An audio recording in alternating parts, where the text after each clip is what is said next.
Good afternoon, Mr. Depp. Good afternoon. Can you please tell the jury why you're here today? Yes. About 6 years ago, Ms. Heard made some quite heinous and disturbing, brought these disturbing criminal acts against me. There were arguments and things of that nature, but never did I myself reach the point of striking Miss Heard in any way, nor have I ever struck any woman in my life. I'd probably been in the industry 30 plus years, 35 years. Never had any problems, anything like that. And I had met many people over the years, many of the people, and had the opportunity to talk to those people and to even give advice to these people. And I'm not, my goal is the truth. My goal is the truth because it killed me that people that I had spoken with, that I had met with over the years, who maybe were in a not such a great position and they needed advice, and I gave them the best advice I could. All I could think of was that those people would think that I was a fraud and that I had lied to them. And so I had to wait for my opportunity to address the charges, which were criminal charges.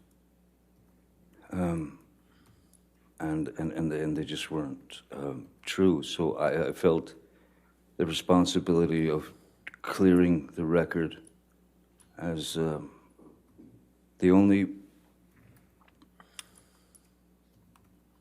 way that I could get to the point where I could speak has really taken this full 6 years. And it's been 6 years of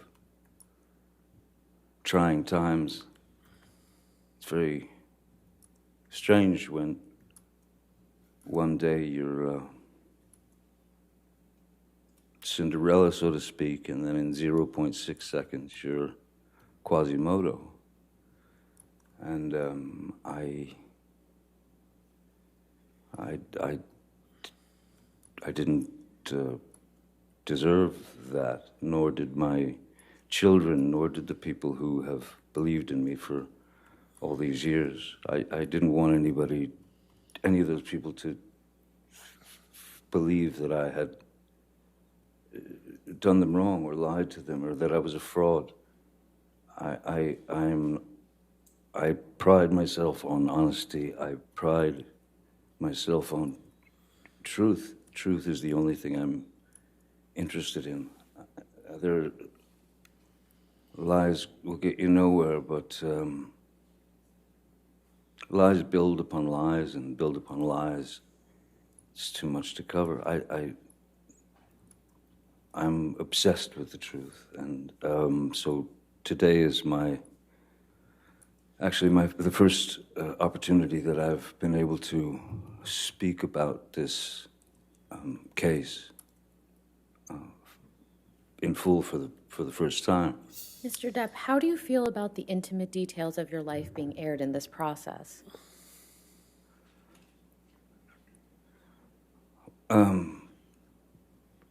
as a father, raising kids, when they were very, very little, it was important to me, very important to me, to try to shield my children as much as possible from looking at their father or their mom, for that matter, as novelties.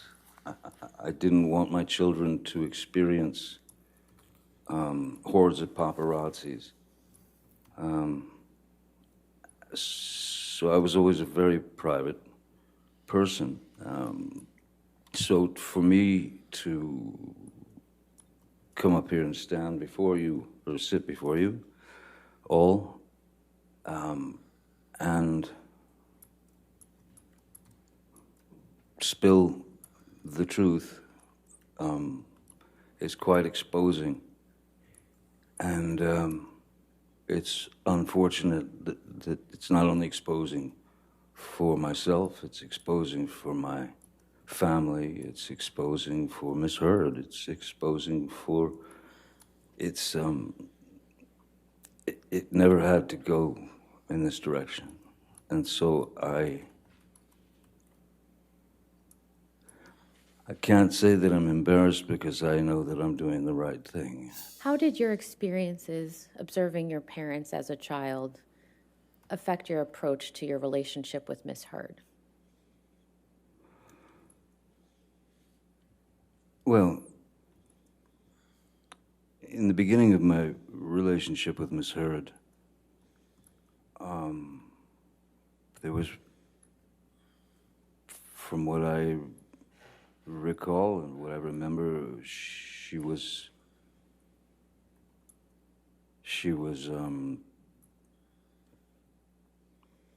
it was as if she was too good to be true. She was attentive, she was loving, she was smart, she was kind, she was funny, she was understanding,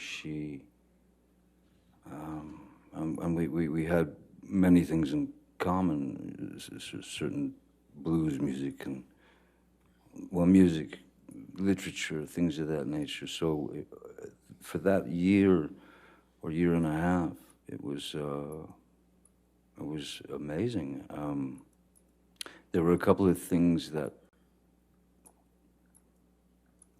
I don't know, stuck in my head that I noticed that I thought might be a little bit of a dilemma at some point.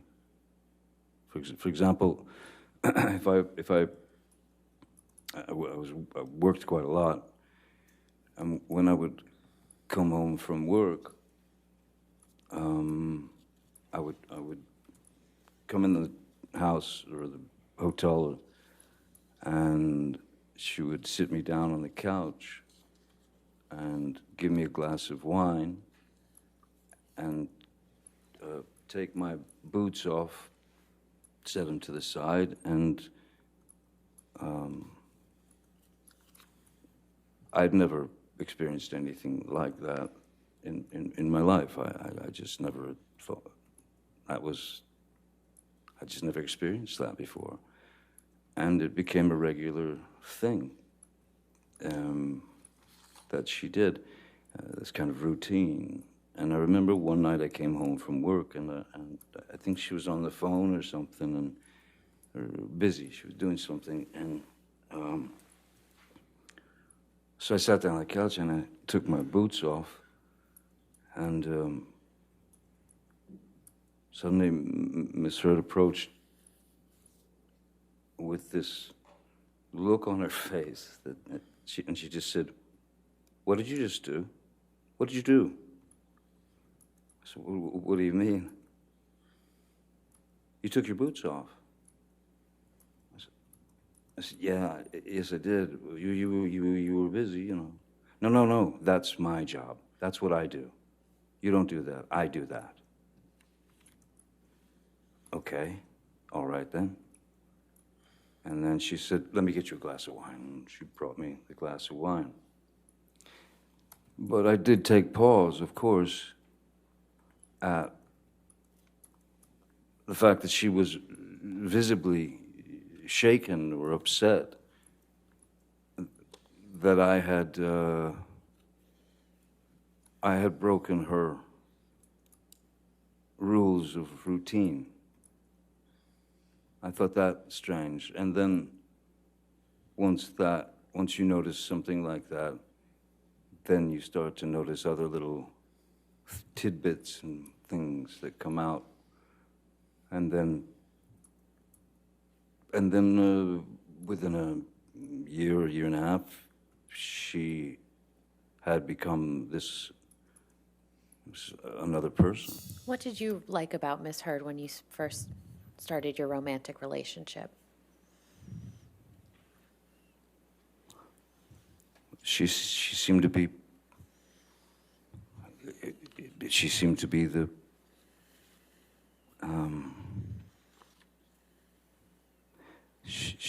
to be the perfect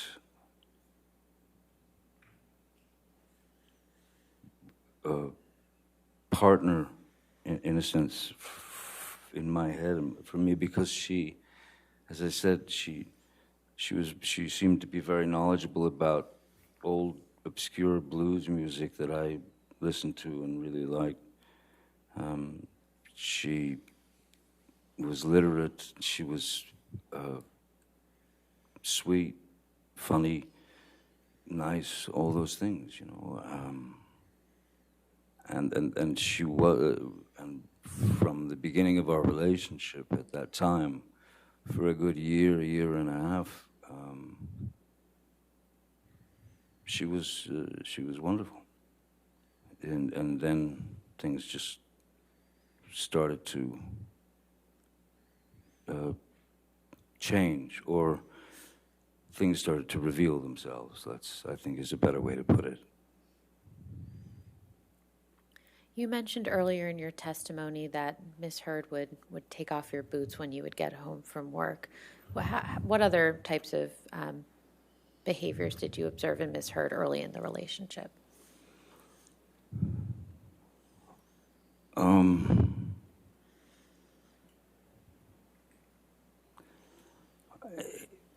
Little things that you would kind of, that it would just, you'd question in the back of your mind, you know, if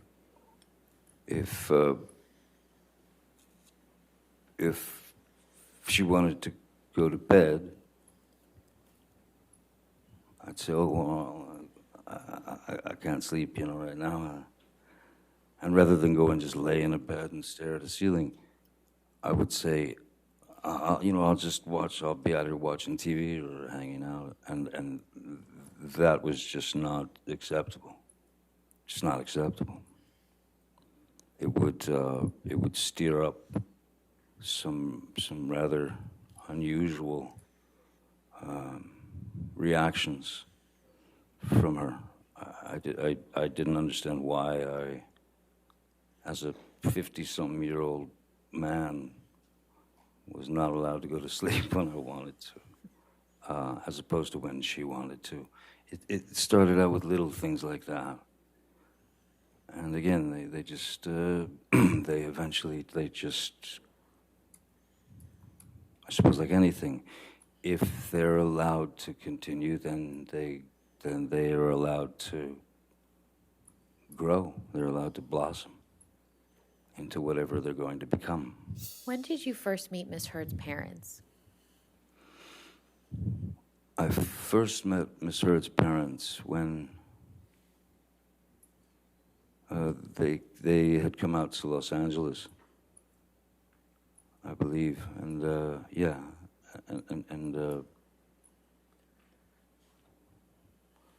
feel like that I met them.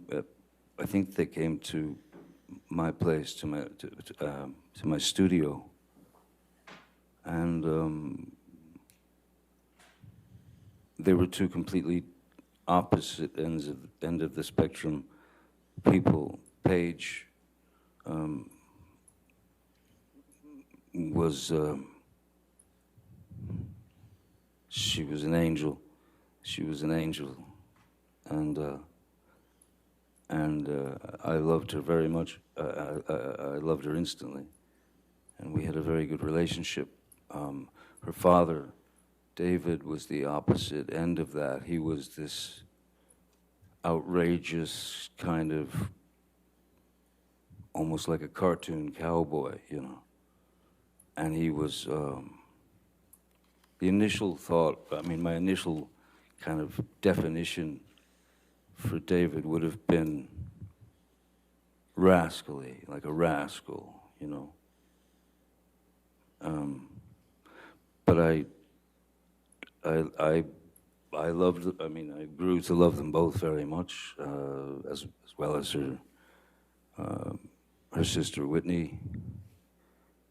And yes, it felt like I had been welcomed into some sort of family. I had been accepted into this family, and those relationships stayed solid until just a bit after we'd separated. How would you describe your relationship with Whitney?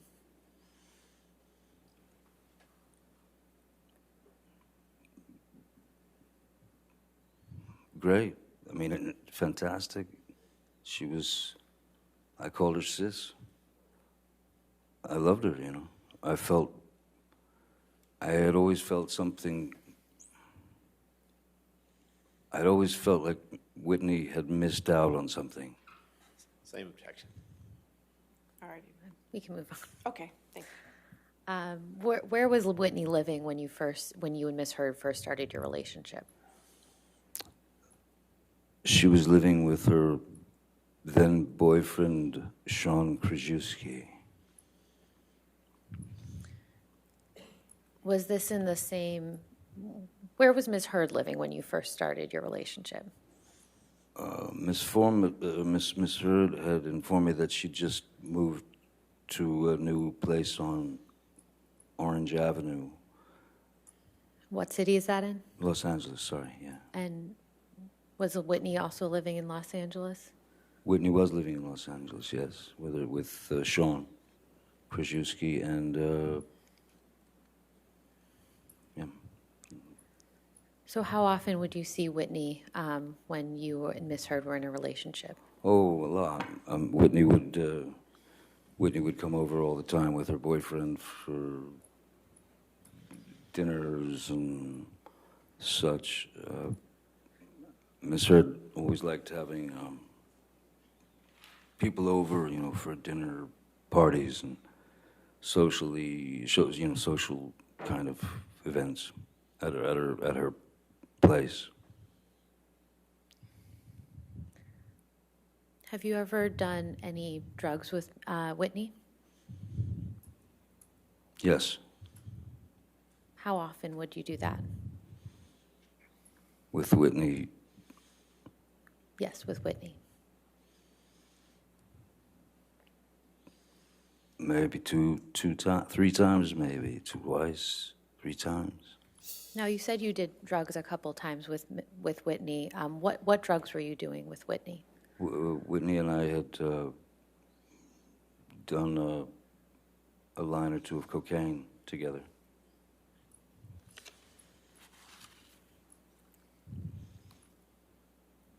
When did you start getting introduced to Miss Heard's friends after you started your relationship with her?